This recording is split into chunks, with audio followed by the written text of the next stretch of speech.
પાલિતાણામાં નગરપાલિકાની pre monsoon કામગીરી માત્ર કાગળ પર હોય તેવું લાગી રહ્યું છે. પાલિતાણામાં પ્રથમ સારો વરસાદ વરસ્યો ને રસ્તાઓ પાણીમાં ગરકાવ થયા.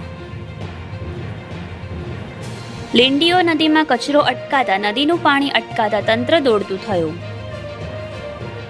જેસીબી લાવીને કચરો કાઢવા નગરપાલિકા તંત્ર કામે વળગ્યું.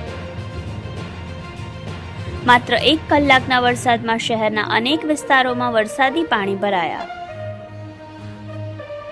પાલિતાણાના ભૈરવનાથ ચોક, ભીડભંજન રોડ, તળેટી રોડ, ગોરાવાડી સહિતના વિસ્તારોમાં પાણી ભરાયા. પ્રથમ સારા વરસાદમાં જ પાલિતાણા નગરપાલિકા ઊંઘતી ઝડપાઈ. Reporter Ketan Rathod, Yashvi Gujarat news, Palitana.